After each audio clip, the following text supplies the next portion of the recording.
Welcome back to the second episode, investigating episode 1255 of JRE, aka Alex Jones Returns. And I'll start off with some things that were said about Hitler. Alex Jones says that Hitler drew the first Volkswagen, as in, like, he literally drew the first VW Beetle design with his own hand. And he also says that he designed the Olympics logo. And I think pretty much everyone knows at this point that the Nazis really did create the Volkswagen, but Hitler did not personally design the Beetle. Bela Barini did, whose name I have surely said wrong, but whatever. He was an Austro-Hungarian engineer/inventor, and he is seen as the father of passive safety technology. So he is better than Hitler, in other words. Hitler also did not design the Olympic rings, and I did not know this, but apparently they represent the 5 continents. And you get the 5 by combining Europe and Asia, and then ignoring Antarctica, because they never send anyone to the Olympics. Other incorrect things said about Hitler include Alex Jones's theory that Hitler was putting the SS on DMT and LSD, and the widely circulated myth he brings up that they had to kill their German shepherds that they had raised during their training. And he says that the Israeli military had a similar thing with kittens. And the drug thing is partially true. They didn't get LSD or anything, but they did get something that was basically meth called Previtin. And I think a lot of people already know that Hitler was also on something that was basically meth. It was a pretty wild time for pharmacology. And the SS did not have to kill dogs. The Israeli military did not have to kill dogs. There's even people on the internet who say that the Marines have to kill dogs. Nobody is killing dogs. I could not find any military that has people kill dogs. So, I don't know, maybe the SS was cool after all. Who knows? Alex Jones also says around this time that his high school girlfriend's dad was a Satanist who wanted him to kill a dog. So maybe Alex Jones has some sort of latent, like, trauma about dog killing that makes him think about this stuff. I don't know. But also related to Hitler and the big enchilada is Alex Jones's idea that DNA is a transceiver. And in the spirit of really giving everything he says at least a chance, I looked this up, and I found the weirdest LinkedIn profile I have ever seen for a man named Kalki Mahavatar, which, if you want to look it up, is Kalki and then like Avatar, like the blue people, or like the little Buddhist kid. And it is a weird mix of like classic conspiracies and then Hindu mysticism. And a lot of it is basically incomprehensible. Kind of like if you've ever looked at the Time Cube website, a lot of it is just nonsense. But his About section reads, "World transformation will only be possible through self-transformation. Self-described by Krishna in Bhagavad Gita, there is going to be no human solution, but turning to divine will be your only solution in this world, ruled by extraterrestrial race of reptilian Illuminati since last 3,000 years." And then if you go to his personal website, you get more of the idea that DNA is a transceiver, where he says, "Evolution in life is based on science of transmigration. Through the science of sound, phonon, and light, photon, power of godly #consciousness, within through the science of self-realization, not through DNA mutations, genetic manipulation on the outside." I do not know what this means. I do not even really know what Alex Jones means exactly. but I think this guy should probably be on the podcast to clear this stuff up. But anyway, saner things that they go on to discuss include Democrats being more supportive of war than Republicans. Alex Jones brings this up, and it is true, but I thought it was interesting and maybe worth bringing up the actual numbers. I'll quote a Politico poll here. Of people who voted for Clinton in 2016, only 26% support withdrawing troops from Syria, while 59% oppose it. Trump voters overwhelmingly support withdrawal by 56% to 14%. So this is an indication of a strange time in politics. And a lot of people on the internet said, oh, this is just like Democrats being contrarians and having to disagree with Trump on everything. But really, like most war on terror and Middle Eastern shenanigans stuff has been bipartisan. So it's not actually that weird that Democrats are into it. They're usually into it, actually. And then while still talking about Trump and not Hindu magic, Alex Jones says that Trump is getting rid of minimum sentencing. And this is kind of true, but it is an exaggeration of what the First Step Act of 2018 actually did. It did not get rid of minimum sentencing, but it does change how minimum sentencing works. For gun and drug-related crimes, minimum sentences are just for repeat offenders. It changes the rules for how you become a repeat offender, or basically how you qualify for minimum sentencing. For instance, fentanyl and heroin-related crimes do not count on your record towards being someone who qualifies for minimum sentencing. And in other cases, it reduces minimum sentences and makes them more subject to judicial discretion. Whereas before, some of them were just automatic. Now a judge can waive them in some cases. And Alex Jones is exaggerating here, but it's a bipartisan bill that pretty much everyone likes. So, good job, Trump. Even Democrats have got to say good job, Trump, on this one. And when Alex Jones starts talking about Trump, talking about Hillary is right around the corner. He says that CNN said that Trump called black people super predators when it was actually Hillary that said this. And this is half true. CNN did not say that Trump said this, but it was actually Hillary who said this. I'm sure a lot of people are already aware of this by now, but I wanted to read the quote from the 1996 speech that she gave because I find it interesting.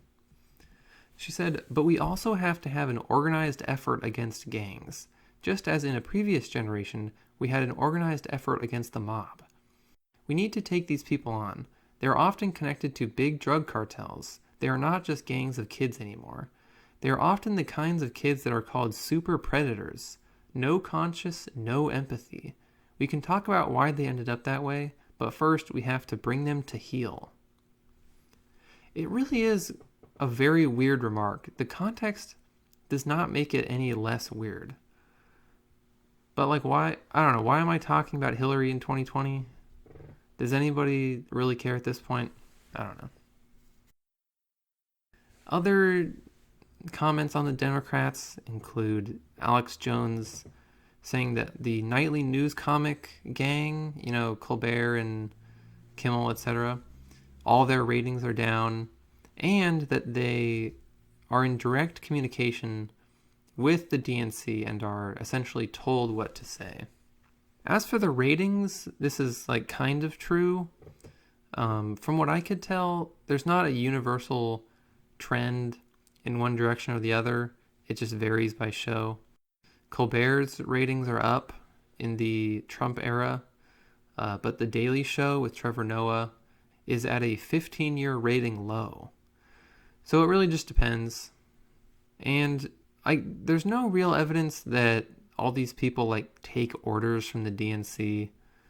The Jimmy Kimmel thing he brings up is obviously a joke, where Jimmy Kimmel said he gets calls from Schumer. But does it actually matter if they take orders directly from the DNC or not? I really don't feel like it does, because the effect is the same either way. I mean, what would the DNC even tell them anyway? Keep it up. Good job. They're all perfectly loyal to the Democratic Party. I mean, just as much as like Fox News is to the Republicans. They don't need they don't need orders.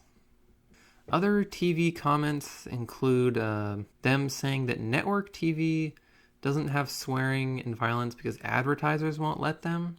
And this is a minor point, but I think it's interesting. Network TV can't have very much swearing and violence because of the FCC. But cable actually has really lax laws. They don't have very many FCC rules, but they really do scale things back because of the advertisers. So cable could actually be way crazier, like crazier than Game of Thrones. But they don't because of advertisers. So I thought that was interesting. Like in the first Alex Jones episode, they talk about Soros, and Rogan brings up the Soros being a Nazi collaborator idea that they talked about in the first episode, and that I talked about in my episodes covering the first Alex Jones appearance. And Alex Jones sort of has two counter arguments to support the idea that Soros was in fact a Nazi collaborator. He basically says that if it had been him, he would have resisted and like shot Nazis. So by not doing this, Soros is basically a Nazi collaborator. And I would really like to watch a movie where Alex Jones is sent back in time and has to fight Nazis. But I think it's a big stretch to say that a 14-year-old who didn't try to shoot Nazis was a collaborator. And then the other argument Alex Jones has is he brings up this weird Soros quote where he describes this time when he was in hiding and going around with this official pretending to be his non-Jewish godson. He says that it was, quote, the happiest year of his life. And out of context, this is super weird and makes him seem anti-Semitic. But in context, basically what Soros was saying is that he really loved to see the bravery of this man, because this guy was not just hiding Soros, he was hiding other Jews too. He thought it was like very heroic. So it is a pretty strange thing to say, obviously, but it's not really a racist or like Nazi thing to say.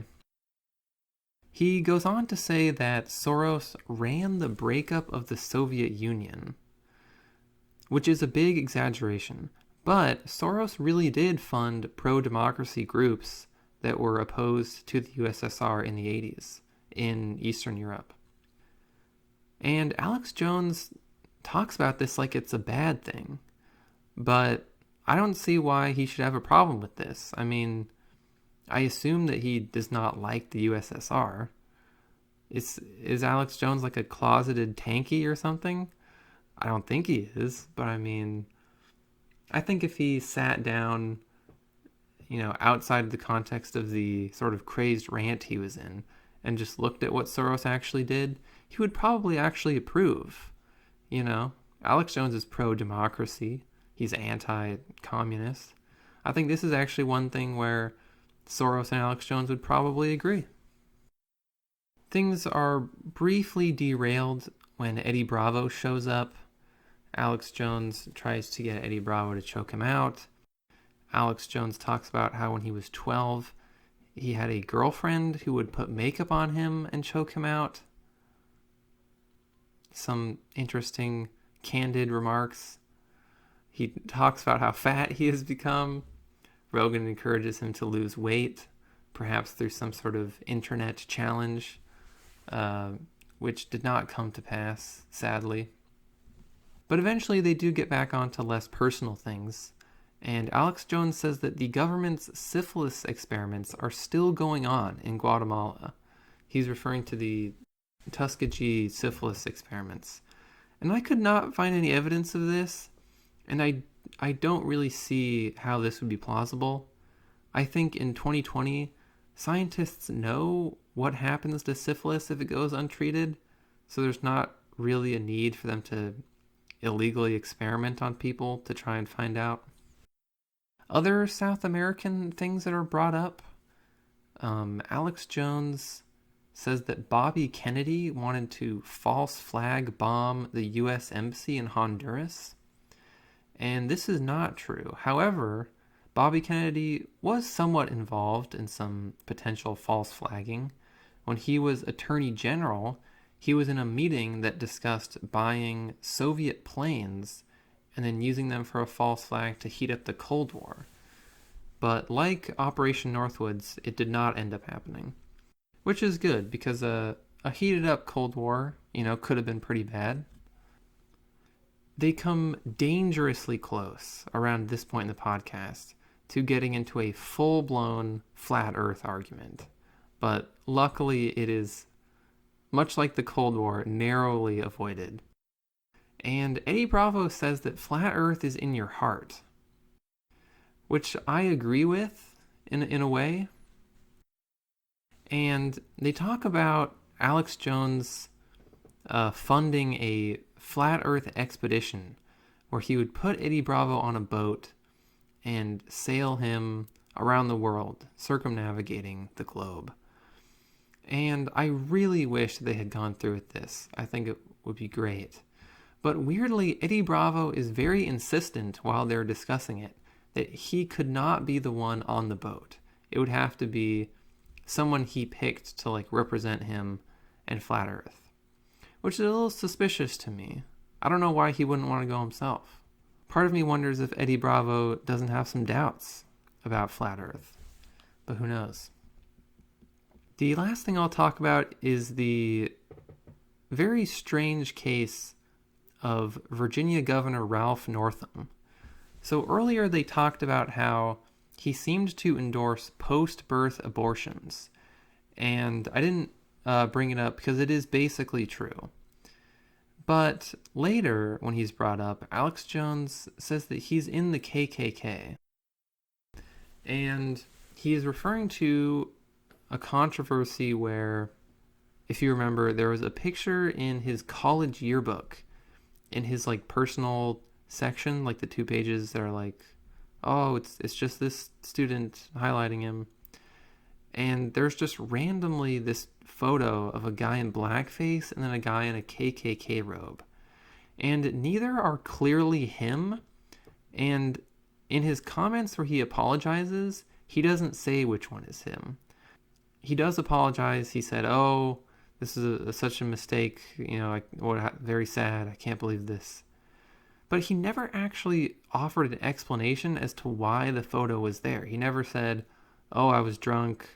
Oh, it was a wacky 80s college prank. He never actually gave any sort of an explanation, which is really weird. And then a day after he apologized, he came out and denied it and said, neither of these people are me. I don't remember this. I was wrong. It's not me. But then, unprompted, not based on any sort of accusation, he admitted to wearing blackface once for a Michael Jackson dance contest. He didn't even have to bring this up, he just did. It gets weirder when you see that in his Virginia Military Institute yearbook, it says that one of his nicknames was Coon Man. He claimed that only 2 people referred to him as Coon Man, and that he does not know why he got the nickname, which is ridiculous. If people called you this in college, you would know why. You would at least know what the source of this was, even if it was just a joke. So beyond all this weird stuff, there's no evidence that he was actually in the KKK or something. But I will admit that the whole thing is very suspicious. Is it just like college, like banter? Was he like drunk? Or was he like actually a racist in the 80s? I really can't tell. It's a very strange case. But that is where I will leave off for now. Looking at the amount of notes I have on this one episode, I think I'll probably do one or two more covering it. It really only gets crazier from here. I haven't even gotten to the secret of Hitler or the big enchilada yet.